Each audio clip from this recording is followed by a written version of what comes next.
welcome back. We're back to Rainbow Popcorn, where 2 out of 3 brothers review queer cinema and camp classics, brought to you by Pride of Our Footscray and Superbia Cocktail Bar. Pride and Superbia make up the most inclusive venue in Melbourne. Head in for the drinks and the drag, stay for the party, and find yourself at Pride of Our Footscray. Hello, Brett. Hello, Lee. How are you? I am good. Are you excited to be back in the Rainbow Popcorn studio? Here. It's a totally different studio, as you can tell by the fact that we put a flag up Yeah, on the back it's wall. completely different.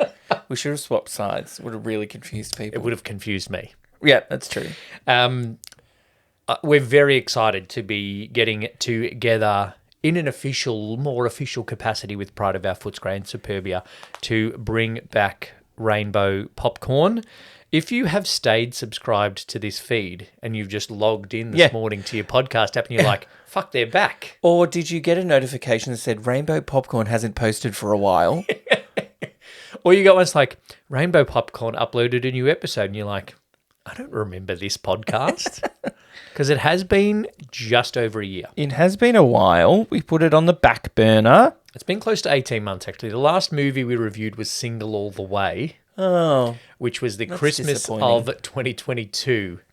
So 2022. When we talked to the team at Pride about getting into some queer cinema again, I remembered that the last movie we reviewed was Single All the Way, and I'm like, I cannot have that be the end of Rainbow Popcorn.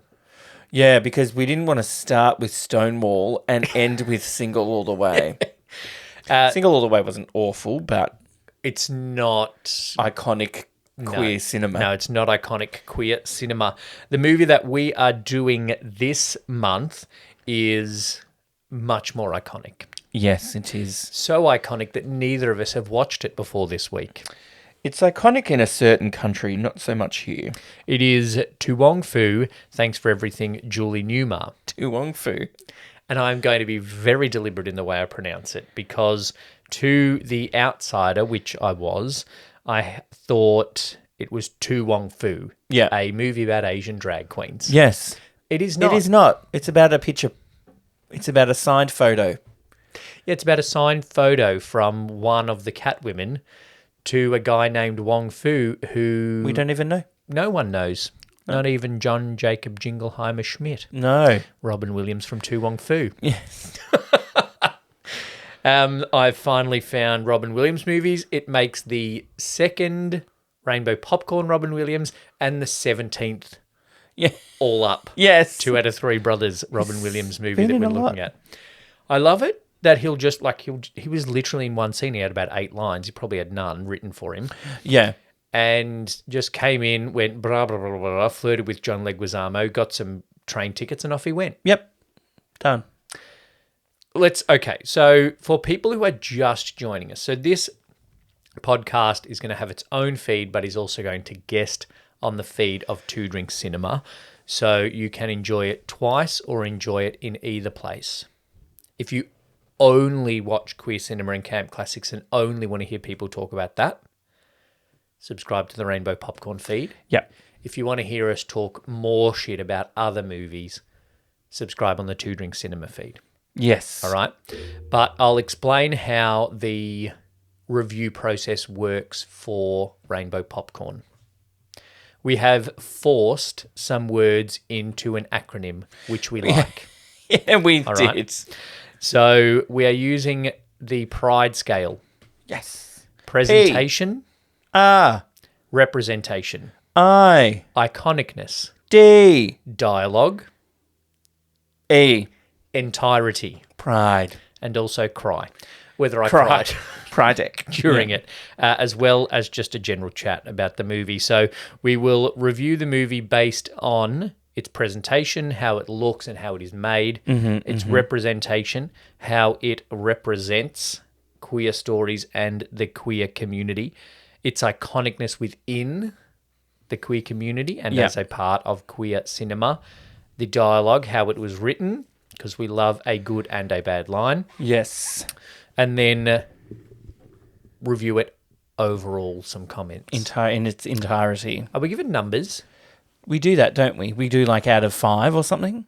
Because you always would be like 2.35 out of 5. Yeah, we did, and we've got some from before. And our highest ranked movie Was Birdcage? was Love, Simon. Oh, Jesus. So this is what we've reviewed so far on Rainbow Popcorn. Love, Simon got a 39.5. Out of 50? Birdcage, yep, got a 38.5. Disclosure and Moonlight got a 37.75. Pride high. got a 36.75. Boys Don't Cry got a 34. Single All the Way got a 20.25. And Stonewall, the worst 3. gay film of all time, got a 16.5. That's generous. Which is higher than I would have been asked to remember what it is. 16.5. So they're all still on the feeds if you want to go check out some old episodes. yeah, if you want to check out, they're back on the Rainbow Popcorn feed. They're not back there on the Two Drink Cinema feed, but you can go and check out some old episodes. So yeah, Rainbow Popcorn is back. Yep. Which is very exciting. And To Wong Foo is what we are talking about today. I'll start because you wrote nothing in your notes for presentation. Well, you did also make a drink this week. Oh, I did. It's sitting right in front of me. It's bright red. It is rainbow popcorn in a martini glass. Yes, and I'm like, that's this is enough. it. It's a Cheers. bit dry. Clunk. It looks good. It's a bit dry, though. I love actual rainbow popcorn. It is always chewy, though. Yeah. Not bad. Okay, I've made a cocktail this week. Yeah. See, we have changed things up, everybody. Yeah, confusion. This movie has a strawberry social in it. Yes. And so I haven't stirred these. Are the straws handy? No. Or do I use a pen? So yeah, I made up a wild and red because that's the theme. I took a bit of inspiration from a cocktail called a wild red and a cocktail called a wild red head. There are so many of us. So I have got Chambord, Yum. which is red and raspberry flavoured. Yep. I've got raspberry vodka. Yum. I've got wild raspberry tonic water. Yum. I've muddled some strawberries in the glass Yum. and poured all of those things into the glass. I think it's going to over taste ice. like raspberry. Yeah, and a strawberry to garnish. Cheers, Quiz. Cheers. Oh, I like it. That's pretty good. Very refreshing. Muddling the strawberries adds a good tartness. Okay. Yep, sure. Because it's a strawberry social, but you can't find strawberry vodka on our budget or strawberry cordial at Coles. I don't think I've ever seen strawberry vodka. There's kind of a strawberry vodka liqueur that's Polish that you could get if you went to Dan Murphy's Camberwell. Yeah. And I was just there yesterday. I could have got it. But I looked up this an hour before we started recording, so that was out of the question. Ironically, I'm going out to dinner tonight next door to Dan Murphy's Camberwell. We'll get some strawberry vods while you're there. Very nice, very refreshing, very summery on the porch. It's definitely one I could sit outside on the porch while I watch some country hick boys, almost non-consensual, my new friend. If I just got beaten by my husband again, that'd refresh my day. Ooh. Can I say one thing about her before we get into the pride Stockard scale? Channing. Yeah. Yep. Why does she look older in Grease than in this movie? By comparison of what's around her, maybe. I don't know. No, I have a theory. She's a battered wife in this movie and she still looks younger than Rizzo. I have a theory. Okay. She is Rizzo. What does that mean? Rizzo finished high school. She didn't go anywhere. And then she met that guy. And then they moved to this small country town and she had a bunch of kids. Yeah, but she looks older at high school. Yeah, well, I don't know what to say to that. It was just a joke. I'm just saying she's Rizzo. Like, she's in, like, witness protection. She's Rizzo. From Kaniki. Yeah. Yeah, all right. I'll allow it. Presentation. The first presentation is Patrick Swayze. You almost are presented with a lot of Patrick Swayze. Mm-hmm. It's a movie that looks like a movie from the time. It's very 90s. Yep. And it's just very, I don't want to doesn't- say low budget. It doesn't look bad. It doesn't look It's not cinematically particularly amazing. Yeah. But it looks good. The costuming is great. Oh, the costuming's good. The makeup's mostly good. I don't know how they fit all of those clothes into one trunk of one car. Yeah, it didn't quite make sense, did it? It doesn't make sense at all. No. But all of what they do is stunning, and the girls, for the most part, looked great. Later on, post, you've been a drag queen the whole time. There was a bit of 5 o'clock shadow coming through with Mr. Swayze. Oh, really? At certain points, you know, when it's like, here's the photo of this woman, Stockard Channing. You could just see the makeup wasn't as good as it was earlier on in the film. There are a couple of times where Wesley Snipes' eye makeup didn't quite work. No. It kind of accentuated that I think one of his eyes looks a little bit different Okay. Yep. to the other. Yep. Yeah. That's all I've really got to say about presentation. I think because it's the presentation of them in the club doing the pageant thing looks good. Then comparatively, them in that town that has 3 houses but 50 people. Yeah. It looks good as well. I didn't like when they were all dancing at the end and it was kicking up the dust. It's all very dusty. Well, that's what the Midwest looks like, I assume. Yeah, but it's a movie. Like, I don't want dust on my screen. It's not a Western. Or is it? Or is it? There was a bit of high noon shotgun sheriff coming to town action. It's not a Western. I'm going to give it a 3.75 out of 5 for presentation. Okay. I'm going to give it a 3. Purely on looks, it looks good. I didn't have any moments where I'm like, oh, what is that for? Yeah, there were some interesting shots. I had a couple of questions about, like, why was Julie Newmar in it? And Why was it called... to Wong Foo, thanks for everything, Julie Newmar. Yeah. Yeah. I don't get it. Those couple of things. Maybe we'll talk about that in the dialogue. Is the title of the movie in dialogue or entirety? Okay. All right. Yeah, that's a good question. Or is it in representation that it doesn't represent the movie? No, representation is queer representation. Okay. I'm also taking there were a couple of moments where it just faded to black because I just felt like maybe the director or the editor wasn't sure what else to do at the end of that scene. Yeah. I do love... I thought, is there going to be an ad break now? At a couple of points. Like it just went, ooh, fade to black. Which is, there's only like 4 times where it does that, which is odd in a movie, I think. Yeah, it makes it disjointed. Yeah. Anything else about presentation? No, it's all right. Representation. Uh-huh. How well do you think it represents Look, queers in their life? we'll get there straight. Done. Look, it's the 90s. I think they do it well, though. They do it very well. They're definitely not stereotyping. All of the stereotyping in this movie is the Midwestern town. Yeah, the small minds. Is the fact that small there's town. Bobby Ray, Bobby Lee, and he's like, Bobby Lee's a girl, as if that's meant to be obvious. Yeah. And then she We changes didn't know her she name. doesn't get a makeover at the same time as the older women for some reason. Yeah, well, she doesn't need a makeover until she's in love with a boy. Oh, yes, true. Yeah. So, yeah, all of the stereotypes are really around that. That or being Latin.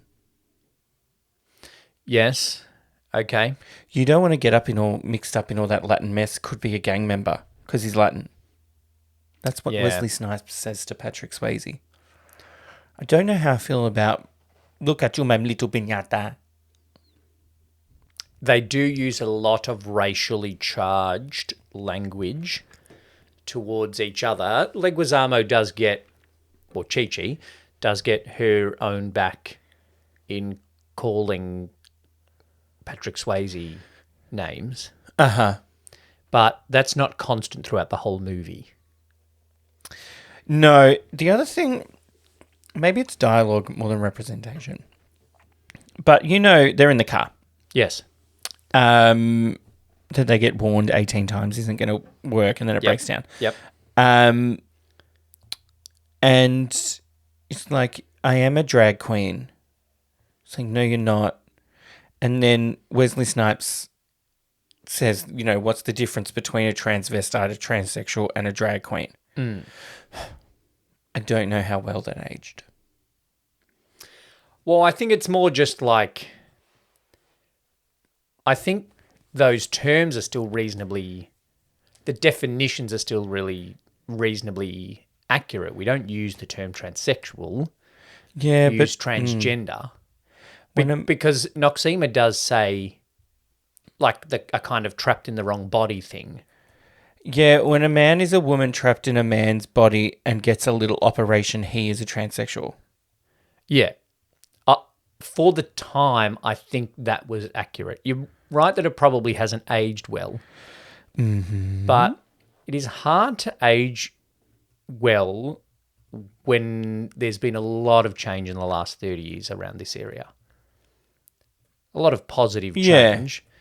Yeah. I don't think you can expect a movie to do more than is accurate at the time. Yeah. And I think for the mid-90s, they were the descriptors. Yeah, okay. And they were the definitions. It's not like it was written, a tranny is someone that dresses up like the other gender. Yeah. It's not old things. It's old things for now. It's not old things for then. Yeah, true. Okay. Also, they say that he says the N-word. Yeah. The sheriff says the N-word and the S-word. Yeah, but the sheriff's point is to be the bigot. Yeah, but it's quite jarring. It is jarring, but it's meant to be. PG movie? No. Oh, PG-13, which is our M. Right, okay. Kind of. Yeah. So then you can say the N-word. No. It's meant to be jarring. It was just like, oh. The same as he's got the checklist of places for homos. Which is a ballet school for children. A ballet school, a flower shop. It's all of the bigotry that I expected this movie to have is actually just in one character. Yep. I expected this movie to be a lot more... And her mum. A lot harder. Patrick Swayze's mum. Yeah. It was so distant, it zoomed in and then zoomed out straight away. Yeah. That was probably one thing that didn't look great in the movie. All right, 2.75. No. In terms of representation, they are all straight actors, which is not ideal. We want queer people playing queer characters. But I think the fact that the guy from Dirty Dancing is willing to play a drag queen. Blade? Isn't Blade? He wasn't Blade yet. Oh. But he was White Men Can't Jump by this point. True. As you can tell when he beats the ladies' basketball league and they're not happy about it. But I think the fact that those two and Mario were willing... Luigi Mario. Yeah. Were willing to play drag queens. Yeah. Says a lot and in itself kind of makes a statement. Yes, we should be having the space to make our own statement, but it was the 90s. And if this movie didn't have those three in it, mainly Wesley and Swayze, it either wouldn't have gotten made or wouldn't have gotten recognition. Yeah. And as much as I don't think the other side, I think of representation is how well it represents what life is like as a queer person. Yeah. I don't think it does that, in that I do not think in 1995 3 drag queens could go to a town like that and survive a weekend. Because also, I'm going to drive cross country. Yeah. Let me do it in drag. Yeah. Yeah. I understand. I think that was just set up so when they got pulled over or when the car broke down or whatever, that they looked like women in quotation marks. Yeah, when I think a part of Vita's character is Vita is a little bit more transgender than drag queen. Yeah. There's not a lot of depth in this movie, so that's hard to say. That's me kind of extrapolating a writer's intent behind this. The line of, I've always wanted someone to say that using that name. Yeah, and I left this town so that I could be Vita. Yeah. I think throughout it, all three of them kind of border and cross the line back and forth between drag queen and transgender. I don't think Wesley Snipes does as much. But they all are fully all the time in drag. Yeah. Which I don't know a lot of drag queens, but sounds painful. From what it does sound painful, but also from what I know is they're performing as a drag queen. They're not living as a drag queen. Yeah, but they stayed in drag because when they got there, everybody thought they were a woman. Yeah. So they can't just be like, hey, Wesley Snipes is here now. Yeah, but you started by saying they're going to drive across the country in drag. Yeah. I think that's where it's a bit, are they drag or are they more trans? Mm-hmm. Because, I've seen drag queens get to venues not even made up. Yeah. And so that obviously, for the story to work, they need to get to their venue. They need to get to this town. Yes. In drag. Yeah. But, yeah, that's, I think, but it doesn't show any difficulty for them other than being confused for women by the police officer. Yes. There's no one looks at them and goes, oh, you're a man dressed as a woman, get the fuck out. No, it's interesting. That was where it didn't quite. Yeah, I expected a bit more of that. But even Chi saying, why did you leave all this? I'm like, if any queer person has left home, another queer person doesn't need to ask, why did you leave home? Yeah, you would assume it wasn't 100% a choice. Yeah. Yeah. Especially when it, externally at least, looks very nice. Like if they were driving to a really shit part of town or a town that had nothing, why did you leave? Oh, because there's more opportunities in New York. But I think maybe then that's Chi-Chi's upbringing. She doesn't know what that kind of life is like in terms of how those type of parents would treat their child. But Chi also is not accepted in areas of her life, as we see as her first.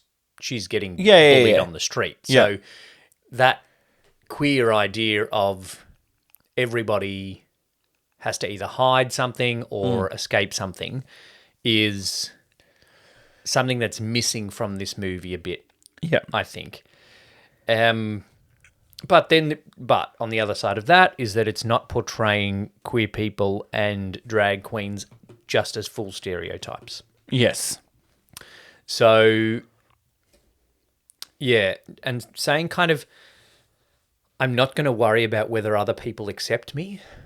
It's still 1995. There are still safety concerns about being accepted. Yes. So I know it's a comedy. Yeah. But it didn't really cover any of those issues. So I guess that's what are we expecting a comedy to do in terms of that representation? Well, if it's a comedy, does it have to be serious just because they're gay? No. But do they actually think they're women? Because they don't. Stockard Channing knew from the start. But they all come out with the I'm Spartacus moment. Yeah. And there's no, and maybe this is something to talk about in dialogue and entirety. The movie moves fairly quickly. Yeah. Is there a moment where they're like, actually, Noxema's 6'2"? Yeah. And built like a brick shithouse. Yeah. And that's exactly how they would have said it too. And didn't Vita knock out Virgil? Oh, maybe they are a man. Are we okay with that? Yes, we're okay with that. Is there that scene that we don't see? Yeah, I don't know. Or did they know from the start? I don't think that's the conversation the guy from Alias had with his friends. Certainly not. So Good afternoon, ladies. That's very quick too. That's a very quick turn. very And then quick turnaround of decides grabbing to- you by the balls, but then walking the other across the street, being good afternoon, all in the same scene. But then also choosing to dance with Beth Grant. Look, I love Beth Grant. I'm on the record. But she should she's have not. stayed on that bus in Speed, but She's not my first choice. no, there's only one good choice. She's taken. Stockhard Channing. Okay. I was talking Bobby Lee. Yeah, that's true. Anyway, So, in terms of representation, I do like that it is not stereotyped and that these straight actors portray these queer characters fairly authentically. yep. I would have liked at least one scene of them getting kicked out of a motel or not being accepted somewhere. What, other than just the sheriff? Yeah. Yeah. But the sheriff isn't against them until he touches Patrick Swayze's dick. Until he gets knocked out by Patrick Yeah. Swayze. So, yeah, I would have liked a little bit more of that. Yeah, true. But then is it a little bit flip and subvertive that all of the stereotypes are the Midwestern people and not the queer people? Like, is that Because deliberate? it's how can they change that town for the better kind of thing? If you're saying, well, we're going to... Queer movies in the 90s made for mainstream audiences were just laughing at queer people. Yeah. Where a lot of this movie, we're laughing at the Midwesterners. Yeah. So is that the point? I think so. Oh, well, then 5. No. Yeah, no, well, I suppose if that's what you took from it. I for that added reason, I think I'm going to give it a 3.5. I'm giving it a 3. Oh, okay. I'm glad you added your score to the sheet from the one before because I forgot. Great. Look, We are it's all right. almost ahead of Stonewall. There you go. Yeah, there are things that represent the struggles of queer people better, and there are straight actors that play queer characters worse. Yeah. Significantly. James Corden looking at you. Oh. It has been a while since that's what I'm going to love about bringing back Rainbow Popcorn back, just dissing James Corden as much as we can. The Prom, don't watch it. And just mentioning... We're going to have to watch The Prom. Are we? At some point. It does. Bringing this podcast does mean I get to say my favourite headline. Director of worst gay movie of all time ties the knot this summer. Great. How iconic is that? Not tagline, fucking hell. Headline. Headline. But how iconic is To Wong Foo? For Australian millennial queers, not awfully. I am saying that To Wong Foo is the American version of Priscilla. To Wong Foo is to America as Priscilla is to Australia. Yep. Maybe not to the same level. Because Priscilla's a much better movie. Yeah, I do agree with that. And you know what else is iconic? RuPaul wearing a Confederate flag dress. Because I think then at some point she wore it again at some Pride March or something. Or was that before this? She's got issues, Rue. She has a lot of issues. Could be cancelled issues. Fracking? Or we shouldn't talk about the fracking. I didn't know about the fracking. I knew about the banned books. She burns books. No, she on her site sells books that are not good. Oh, really? Oh, because she has a new bookstore Yeah, she has site a bookstore thing. and she sells bad things on there. Mein Kampf. And I love a little iconic Just Naomi Mind Camp. My camp. Naomi Campbell cameo, random. I didn't even notice her. She was. Then they go into that restaurant. She's like, I just have to say that you look beautiful. Oh. She's terrible. But it's fairly iconic to have Naomi Campbell doing a little cameo true, in there. especially in 95. So it was just before Robin Williams shows up. Yeah. So I'm thinking for iconicness, maybe just like him. So I did a little bit of research. This is very close to Priscilla. And I was thinking, has it been inspired by Priscilla? Perhaps. And I'm going to say no. A bit too close? Because this was released in... no, Priscilla was released in September 1994. Yep. This was released in 1995, and filming for this took place between July and October 1994. Yeah. So Priscilla was released right in the middle of making this. They didn't go... Patrick Swayze didn't sign up the next day. It could have been that the guy who wrote it, Douglas Carter Bean, this is the only movie he's written. He said... So he has been, not Douglas Carter No, Bean. he's written stage shows since. Right, I was trying to make a joke. Oh, sorry. Writer Douglas Carter Bean originally envisioned the script as a stage play but changed his mind when he realised putting a car on stage might not work. Bean was inspired by anti-gay propaganda film called The Gay Agenda. Of that film, Bean said, there's a scene where they show drag queens going through a town and the narrator is warning the viewers that these people will take over your town. And I thought, well, that would be fun. That's like in Will and Grace, how they go and they buy a house at the wrong... There's a town called something New York, and there's one called something New Haven or something. Mm-hmm. And they buy it in the wrong town. So it's not an up-and-coming gay hotspot. Okay. It's a small town with no gays in it. Yeah. And then the flip of the story is that they want them to stay because then the property values will go up and stuff. Yeah. So it's very funny, that episode. And then instead of egging their house, they leave a quiche. Or a frittata or something. The script found its way to Mitch Cohn, then the development executive at Amblin Entertainment. Cohn passed the script along to his boss, Steven Spielberg, who, quote, loved it. Spielberg had his friend Robin Williams do a humorous cold reading of the script while on a plane, which mesmerised the director. I could have Robin Williams read the phone book and it would mesmerise me.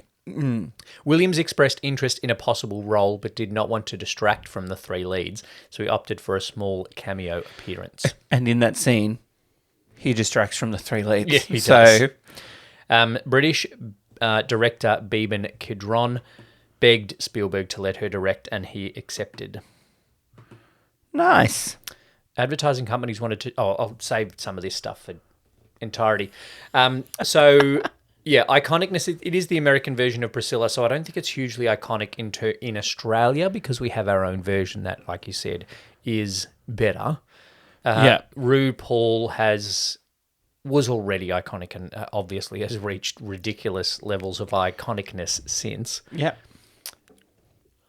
I think in America... I can imagine that drag queens would have it as an iconic movie. From what I've heard on RuPaul's Drag Race, yeah, everybody's seen it. Yeah. And some people are like, I saw it and wanted to be a drag queen. Or someone like, I couldn't talk to my family about this, but we loved that movie. So Priscilla. Okay. Yeah. So I'm just going to give it an average, just a 2.5. I'm going to give it a 3. Okay. With some added foreign bonuses. So conversion rate. Dialogue. I'm like a compass near north. Robin Williams. Where's that little Latin boy man in drag crying? Yeah. I have to say, RuPaul's drag name in this, Miss Rachel Tension. Rachel Tension. As she comes wearing a Confederate flag, was like, wow. It's great. The 3 drag queen mains don't have traditionally pun-y drag queen names. No. Chi Rodriguez is just a little Latin girl. Yeah. Noxema. Not even a name. Noxema Jackson. Jackson's not funny. I I do like that Vida introduces herself as Miss Vida Bohème of the Manhattan Bohems. Like, we're going to know who that She's is. definitely a character. Yes. Yeah. Yeah. And, yeah, it's interesting that she's a character of money when her parents, who she's had to get away from, are people with money. Yes. This is a very easy drinking cocktail, by the way. It's because it doesn't taste alcoholic. The dialogue is well done. Like, there's some good quippy little lines in there, and they're delivered well by the mains. Yep. Don't know how I feel about the line, "He's the nicest coloured man you'll ever meet." I liked it Okay. because I think it shows that she's a nice lady. Blythe Danner, yeah. The town is backwards. She's not using coloured in a racist way, even though it is obviously an undeniably racist term. But she's like, oh, I have the hots for that coloured man. Yeah. Which feels terrible for me to say 30 years later. Yes. And it wasn't great if I'd said it in 1995 either. But it's a bit of like, this is the way they talk in Snydersville. It's not a great thing for someone to say, but I think in terms of characterization in the story, it works. Yep. Okay. Chi-Chi has a couple of great lines when she says, "We were so poor, my parents got married for the rice." I love that. Yeah. Yeah. And it is great and quick and very camp. The banter and that wit between Patrick Swayze and Wesley Snipes is very good. They're very good pairing. The Halle Berry worst line, I know we don't do it in this podcast. Sometimes it just takes a fairy. I don't think if you as a man. I don't think of you as a woman. I think of you as an angel. It's also delivered terribly. Yeah, it's not great. She calls the attention of the whole town. Yeah. She's like, everybody There listen. is clearly one person or more that were like, is that a man? In case you didn't know, fuck? the three of these people about to leave our town are men. In case you didn't know, the chick from the Crying Game is really at there. You know what? I want to know if Bobby Ray knew. Bobby Ray? Oh. Yeah, when he took Chi-Chi on the date. No, because then wasn't he saying stuff like, I want a woman? Yeah, but a trans woman is a woman. Yeah. Joe. Joe. Rowling. Yeah. I thought that's what I'm like, who calls her Joe? It rolled off the Because if you tongue. said JK, it would sound like you're joking. Yeah. And it couldn't just be, a trans woman is a woman, J.K. Rowling. Unless I'd said a gold member. Rowling. J.K. Rowling. No, but yeah. I thought that he didn't know I also thought that he didn't, but he was very quick to move on. to be like, he was very quick to move on. And Chi-Chi was very quick to like give permission for Bobby Lee. Yeah. No, when the sheriff came and announced that they were drag queens, Bobby Ray was like, they're drag queens? Okay. Yeah. I almost had sex with a man? Fine. Okay. Yeah. I've got the cute girl now. Yeah. You could not convince me she's 18. Who? Bobby Lee. The girl. She's older. Is that what you mean, or younger? What do you think she's over 18? Yes. Is her character meant to be? I don't know. I don't think she is. True. Okay. Well, I'd say she would be in school, but one, it's the weekend, and two, there isn't a school there. So... True. You know what I have? Dialogue was all right. You know where it really lost a point? The end, and it's like, who's drag queen of the year? Chi-Chi, right? Here's the crown presented by Julie Newmar. Yeah. And just don't say anything. But also that awkward 90s freeze frame. Yeah. She doesn't say anything. You just had this whole movie that references her for no reason. Yep. And then it's finally there. And then they just like, oh, yeah, we knew she was going to be there and it's not a big deal. And then she doesn't say anything. Like, at least say, you're beautiful or you're statuesque. I don't know. One thing that could have made the title make a lot more sense is if they'd had a line at the start when Vida looks over her shoulder and sees the picture signed Julie Newmar. Yeah. Maybe it was too quick and I didn't miss it. Did she go, Julie Newmar's presenting the crown in Hollywood? No, she didn't. She said, I've always loved, try to describe her without using the word statuesque. She's amazing, blah, blah, blah. The original Catwoman. Yeah. If she just said then, and this is a sign. Yes. The three of us need to get to Hollywood. We're sitting at this table because Julie Newmar is going to present one of us the crown. Yeah. We all need to go. That makes what we call an arc of story. Where something at the end relates to something at the start and something that you have fought with studios and advertisers to change the title because they wanted to change the title to Ladies' Night or She's a Lady. They're terrible. But it wasn't one night. Yeah. But also, this title is not great. The title's pretty bad. Like, it doesn't really make any sense to me. Bean's script managed to keep the original title, which came from an autographed picture of Julie Newmar that Bean saw on the wall of a Times Square Chinese restaurant in the mid-1980s. Bean said Wong Foo is meant to be a metaphor for God because you have to thank God for everything. You have to be grateful for life. You just have to stop where you are and say thank you for everything. Still doesn't make sense. A scene was filmed where the characters provided more context, but it was deleted. Just add the line. This is to Julie Newmar. Yeah. We're going to see Julie Newmar in Hollywood. We have to go and we have to take this picture with us. Yeah, so then they steal it. And never return it because now it's in Snydersville. It's stuck with Rizzo, yeah. Not Rizzo, under witness protection. Yeah. But also, even if Julie Newmar had just said, "Wow," like a Catwoman thing. That would have been terrible. No, but it would have been something. She just went like, No, that's worse. She just made a face. No, that's what she did. She just made like a face. Because this is an audio podcast, I thought I would make a noise that sounded like my face. Okay. Dialogue. Look, I think I want to give it like a 3 as well. I think I want to give it a 3. It's just I'm going to give it a 2.5. Yeah, okay. I'll give it a 3. Because I also think the dialogue is not super... It's not drag queen humour. And I know we've discussed before that Aussie drag queens are different to American drag queens, and most of the drag queens I've seen are Australian. There is a bit of drag queen humour in there in the terms of like, come back here wearing those blah blah knockoffs or... Yeah. You know, almost the subtle shadiness of drag queens.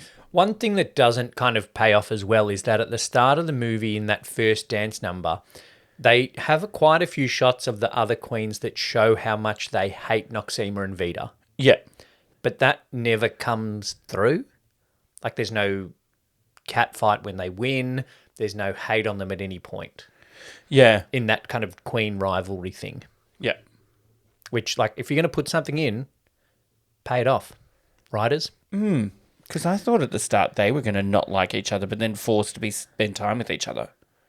Oh, yeah. But that's not quite where it went, really. A draggy Because I was just like, I don't want to tie with her. I hate her. Oh, now we have to go to LA together. Blech. That's a movie. I did like a drag queeny line of like, well, none of you girls are going to win Miss Congeniality. Yeah. That's for Sandra Bullock only. All right. Can I tell you already after 4 categories, it is 8 points higher than Stonewall, the worst gay film of all time. So we are going to rate it on its entirety. It could have gone a lot deeper. Yes. It is fairly surface level, and I know it's a comedy, but I do like my comedies to have some depth and meaning in them. Okay. Like Monty Python. Yeah. Yeah. Like yeah. Life and Brian has some depth. It does. Actually, it does. Yeah. I could have used a worse option. The meaning of life. The meaning of life has depth. It's about the meaning of life. Yeah. I guess the overall theme is accepting people isn't that hard. Yeah. Like, Does it really matter? Be yourself. Be yourself to free yourself. And you'll connect with... Oh, get that tattooed. It's Put probably that on a already a t-shirt. thing. Be yourself to free yourself. The silence is in the suspense. Suspense is created in the silence. Oh, there's a whole TED talk. I must have listened to it. Be yourself. Yeah. Free. Be yourself to free yourself. Awakening. Yeah, there's a book on Amazon. Sorry. Well, I haven't read it, so don't. Awakening to the life you are meant to live. Far out. By Monica Moody. So, yeah, I think it's good. Yep. It has a good message, but like I said, if it had gone deeper, the message might have had a bit more impact. I certainly think if they had... So, if the message is be yourself to free yourself, right? There's a lot of Noxema kind of saying, don't do that because it'll come back badly.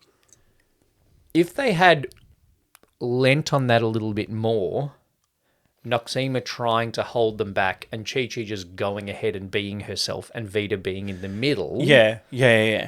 Then that scene of Rizzo saying Adam's apple Yeah. Bad. was not Adam's great, apple. would have landed a little bit more heavily because Vita is constantly worried about that. Yeah. And so is Noxie, and Chi-Chi is not. And so her realising that Rizzo knew all along and accepted it would have meant, oh, maybe Chi-Chi's right. Maybe I should just accept myself. Yeah. And then that line at the end where she said, I don't need your approval, but your acceptance will do to her parents. She's saying she's going to say that. Would also have carried a little bit more weight. But they were kind of light on both sides of those things. Yeah, because they also almost touched on a thing of saying to Vita, like, Chi-Chi was like, you just come in and you get in everybody's business. Nobody asked you for help. Yep. You just took it upon yourself to get nosy and meddle in these people's lives. But then there's no, like, consequence that shows that that was a thing. It was still just that's like... a bad thing? Yeah, it was still just like, yeah, but everybody's good now. It's fine. Yeah. Now Because Rizzo gets to wear a red dress. Because that's kind of... it's a valid point Chi-Chi's making. Yeah. Get on all out of your business. Yeah. Just be like, nobody asked for your opinion, so you didn't need to go give them a makeover and find some random 60s clothes that fit them all very well. That's a great scene, though. Yeah. She's a lady. That's actually the opening song, not the song for that scene. I'm thinking if in its entirety... It's a fairly light comedy. It's okay. With some funny camp bits. I think it's good that it's got a queer storyline in a mainstream comedy. I know every time we do one of these, I know people don't like that. Yeah. But we're getting it more and more now. I think if this movie was made now, it would be bigger and deeper and big in the mainstream. I haven't looked at box office or anything of it. So it was nominated for a GLAAD Award for Outstanding Film, and Patrick Swayze and John Leguizamo were both nominated for Golden Globes. Yeah, right. So it's fairly mainstream. Its budget was $30 million, but it only took 47.8 at the box office. I'm just going to see what won Outstanding Film. 6.7 out of 10 on IMDb. Boys on the Side. Whatever that means. I'll look it up. It's got Whoopi in it. Oh.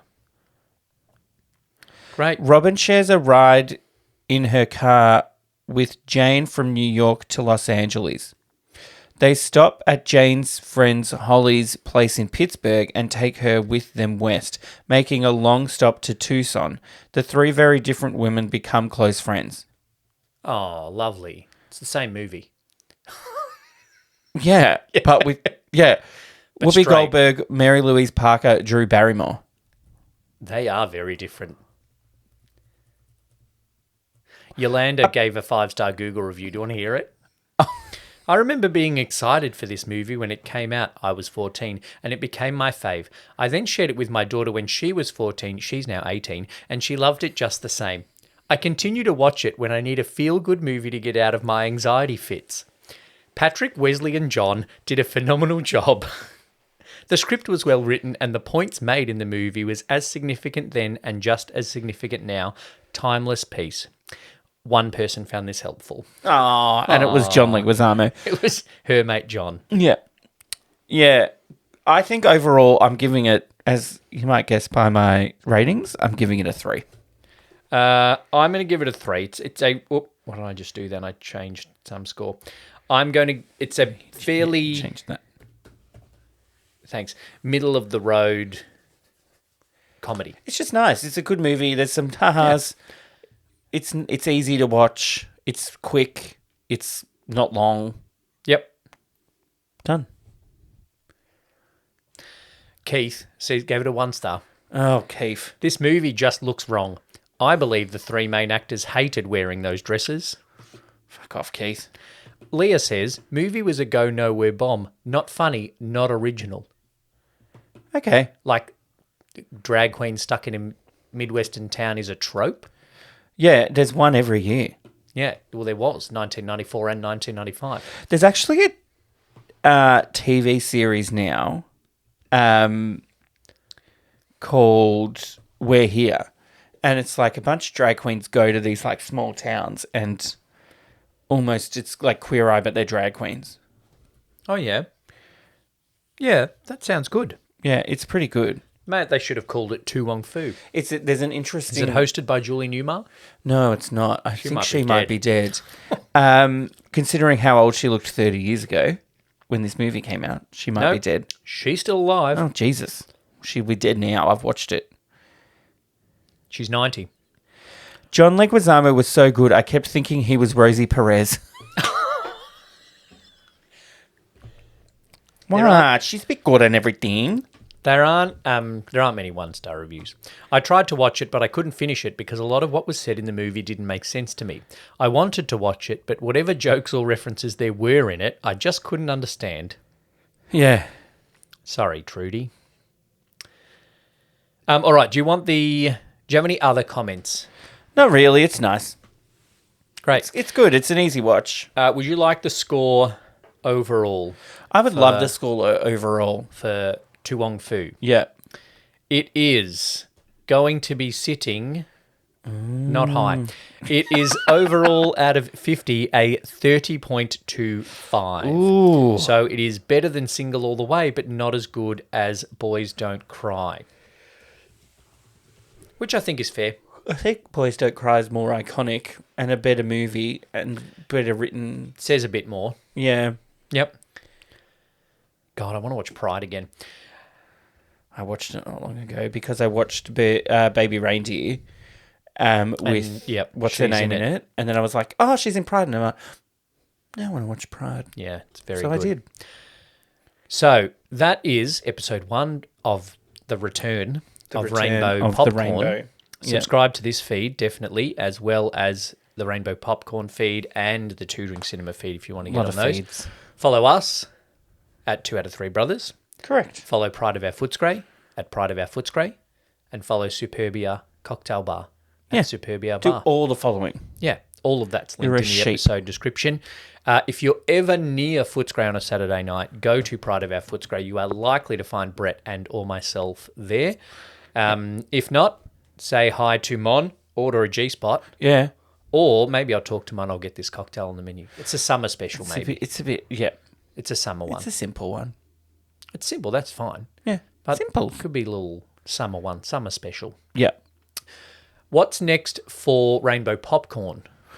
Well, I thought, let's do a movie that has been released since we've been on our hiatus. Yeah, okay. And it was a fairly well-watched movie. And it's last year. We'll just do red, white, and royal blue. See how it goes on the pride scale. I'll cry. I will cry. Is that because Uma Thurman? She's really good. Because of her accent. She's a very good president. She would be a great president. She was at the Met Gala. Beatrix Kiddo would be a good president. Fucking look out. The bride. Yeah. No, I was just thinking if she would be. I don't know if she would. No, probably not. Red, white, and royal blue. Yeah, let's do it. Yeah, that'll be good. And what's next on Two Drink Cinema? That's Bedazzled. a good question. Bedazzled. Yeah. With Elizabeth Hurley. Yes. And Brendan Fraser. Little gayness in that too. Oh, I don't remember that. All right. I'm looking forward to it. Let us know what you think in the 2 out of 3 Brothers Facebook group. Let us know what you think about Tu Wong Foo. Thanks for everything, Julie Newmar. Too stupid name. It's got 2 titles, right? Tu Wong Foo. Thanks for everything, Julie Newmar. No, it's got Tu Wong Foo. Thanks for everything, Julie Newmar is the title now. Yeah. Originally, the title was Tu Wong Foo. Thanks for everything, Julie Newmar. Okay. So they added a... Okay, yes, I see. Yeah. They added a comma and an Tu Wong exclamation Foo, mark. comma, thanks for everything, exclamation mark, Julie Newmar is the title now. Originally, it was Tu Wong Foo, thanks for everything, comma, Julie Newmar. Well, it's like Priscilla's just Priscilla. It's The Adventures of Priscilla, Queen of the Desert. Yes. So that's Tu Wong Foo. And let's watch Bedazzled. Yep. And Red, White, and Royal Blue. Thank you, Brett. Thanks, Lee.